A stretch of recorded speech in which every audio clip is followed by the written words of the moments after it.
Assalamualaikum Sobat Kimia. Kita akan belajar mengenai larutan penyangga atau larutan buffer atau larutan dapar. Yang akan kita pelajari kali ini adalah larutan penyangga yang bersifat basa dan bagaimana penentuan pH-nya.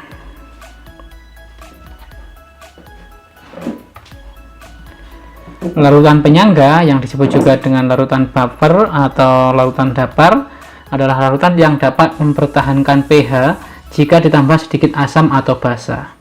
Contohnya adalah darah, obat, tetes mata ya, sampo, dan pengawet makanan. Nah, untuk larutan penyangga basa, penentuan pH-nya nanti berdasarkan konsentrasi OH- yang didapatkan dari hasil perhitungan Kb dikalikan dengan konsentrasi basa lemah dibagi dengan ion positif dari garam. Ion positif dari garam ini adalah asam konjugasi dari basa lemahnya ini. Konsentrasi yang digunakan dalam satuan molaritas mol per volume.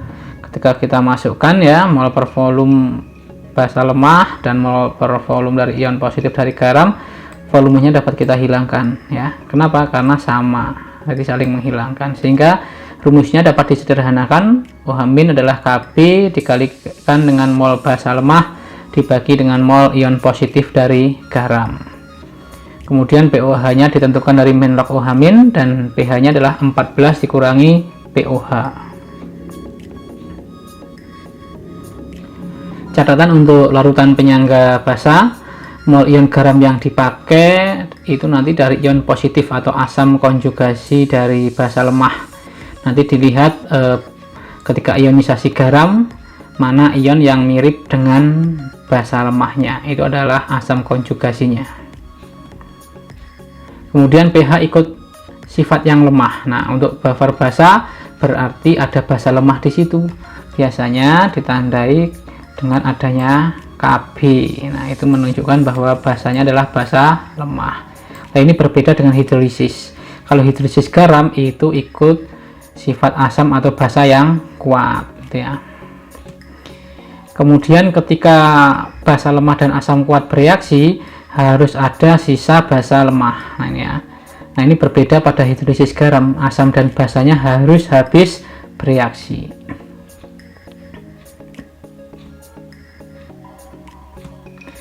Larutan penyangga basa itu dapat terbentuk dari dua cara. Yang pertama, campuran dari basa lemah dan garamnya. Yang kedua adalah campuran basa lemah berlebih dengan asam kuat. Kita lihat dulu yang pertama, larutan penyangga dari basa lemah dan garamnya. Nah, campuran ini nanti dapat langsung ditentukan pH-nya tanpa harus direaksikan karena basa lemah dan asam konjugasinya atau ion positif dari garam sudah tersedia. Contohnya adalah NH3 dan NH4Br. Ketika dicampurkan maka akan terbentuk buffer basa yang disebabkan adanya NH3 dan ion NH4+ dalam larutan tersebut. Oke, sekarang kita belajar menentukan pH dari larutan buffer basa jika sudah diketahui basa lemah dan garamnya. Nah, di sini ada basa lemah NH3 sebanyak 0,1 molar, konsentrasinya dengan volume 100 ml, ditambahkan ke dalam larutan NH42 kali SO4 amonium sulfat 0,1 molar sebanyak 100 ml. Nah, berapakah pH campurannya? Di sini sudah ada basa lemah ya yang ditunjukkan oleh adanya Kb. Kb menunjukkan sifat basanya lemah dan ada senyawa garam. Nah, campurannya nanti adalah penyangga atau buffer basa karena mengikuti sifat dari basa lemah.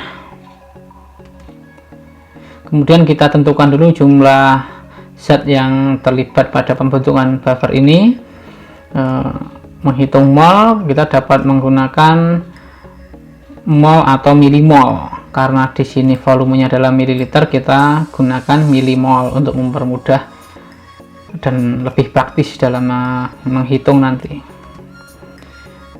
Jumlah milimol dari NH3 ya itu dirumuskan dengan molaritas dikalikan dengan volume. Molaritas di sini berarti sama dengan milimol per mililiter ini ya, dikalikan dengan volumenya dalam mililiter. Molaritasnya adalah 0,1, volumenya adalah 100 ml, maka milimolnya adalah 10. Kemudian jumlah milimol dari amonium sulfat itu juga dihitung dengan cara yang sama, molaritasnya 0,1 ya, kita masukkan di sini, kemudian volumenya adalah 100. Hasilnya juga sama 10 milimol. Langkah berikutnya kita tentukan jumlah mol ion positif dari garam, yaitu ion NH4+ yang merupakan asam konjugasi dari basa lemah NH3.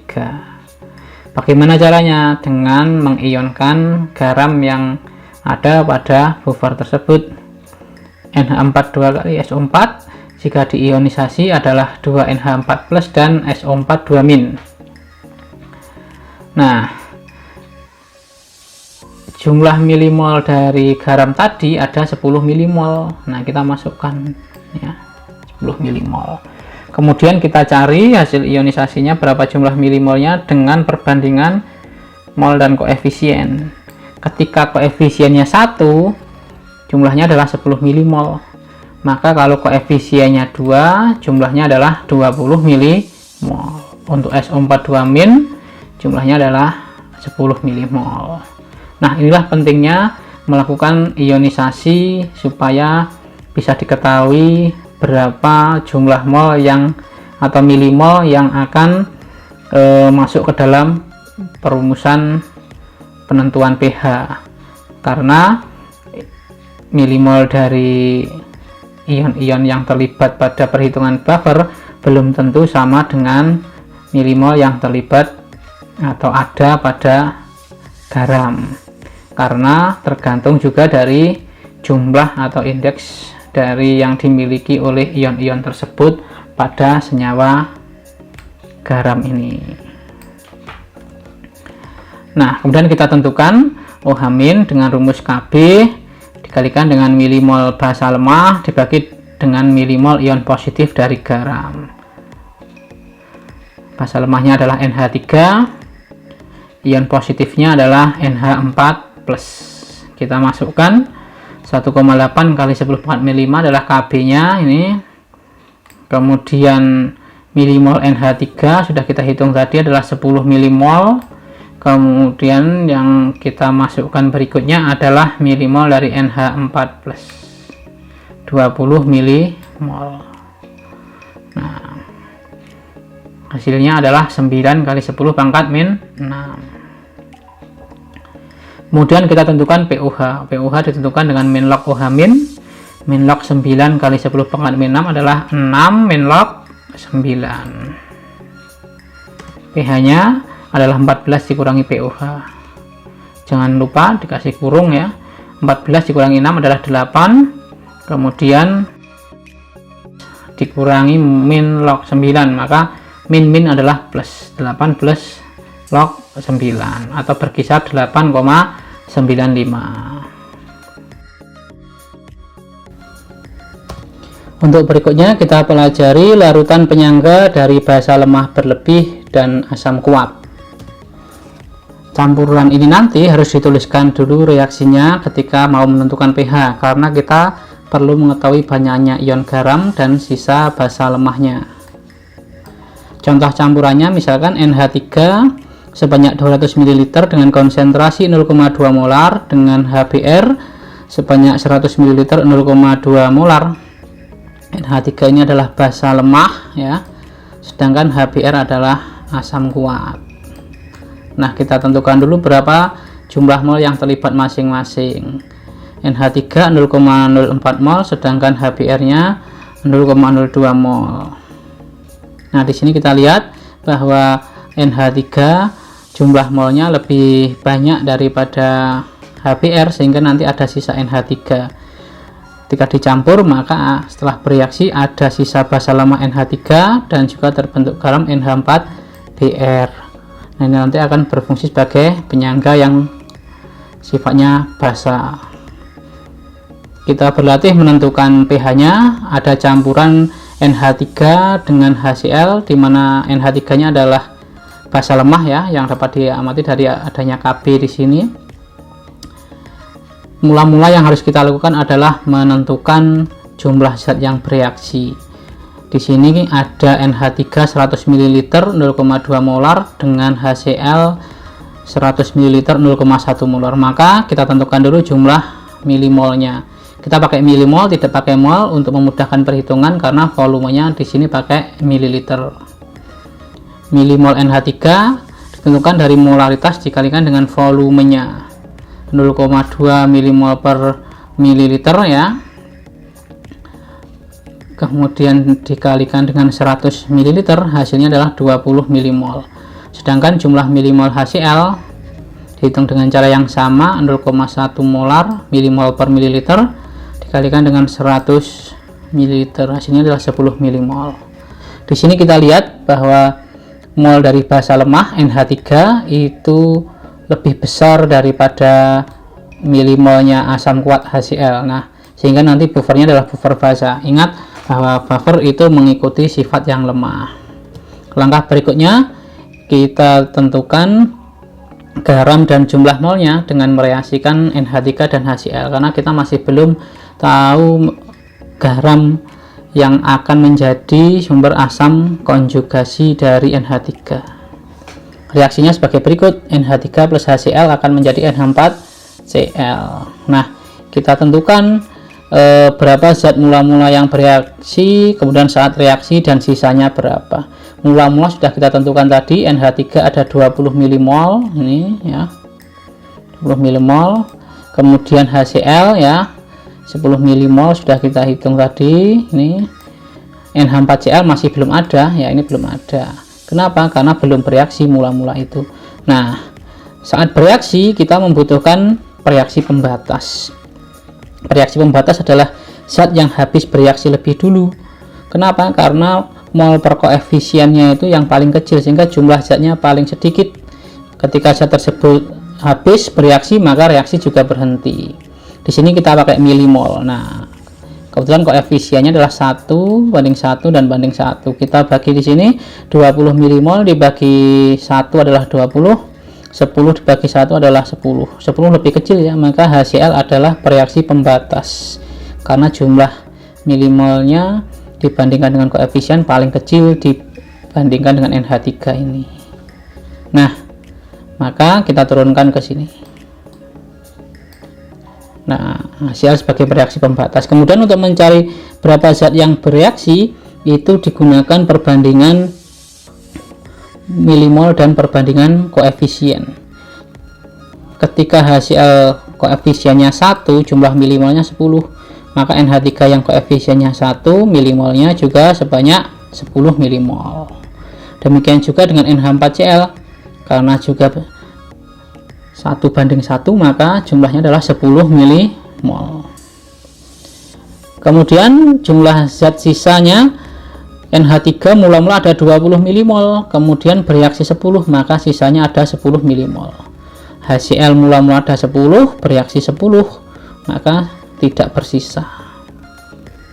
NH4Cl mula-mula tidak ada, pada saat reaksi terbentuk 10 milimol, maka di sini terdapat 10 milimol di hasil akhirnya. Nah, kemudian kita tentukan jumlah mol ion positif dari garam atau asam konjugasi dari basa lemah NH3 supaya nanti bisa membentuk buffer. Nah, di sini ion positifnya ini adalah NH4+. Kita ionisasi NH4Cl menjadi NH4+ dan Cl-. Nah, jumlah milimol NH4Cl adalah 10 milimol. Kita masukkan di sini ya. Koefisiennya adalah 1 di sini berbanding 1 untuk NH4+ dan Cl- juga 1. Maka jumlah milimolnya adalah 1 banding 1. Jika NH4Cl 10, maka NH4+ adalah 10 milimol juga. Demikian juga dengan Cl-.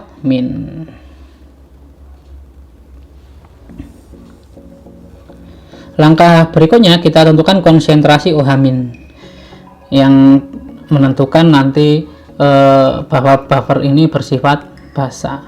Dirumuskan Kb dari kalikan dengan milimol basa lemah dibagi dengan milimol ion positif dari garam. Milimol basa lemah yang masuk rumus nanti adalah milimol sisa atau setelah reaksi. Nah, kita lihat ya.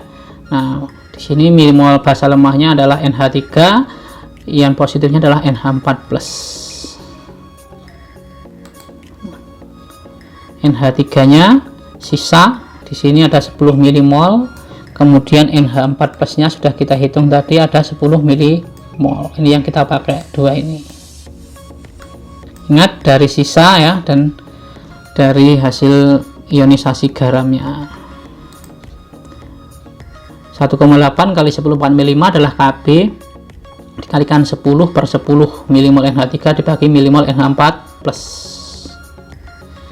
Hasilnya adalah 1,8 kali 10 pangkat min 5. pOH ditentukan dari min log OH min log 1,8 kali 10 pangkat min 5. Hasilnya adalah 5 ya, ini 5 min log 1,8. Kemudian kita tentukan pH 14 dikurangi pOH. 14 dikurangi 5 min log 1,8. Ingat dikasih kurung ya, supaya perhitungannya nanti tidak keliru. 14 dikurangi 5 ya 9, min menjadi plus log 1,8 atau berkisar 9,26.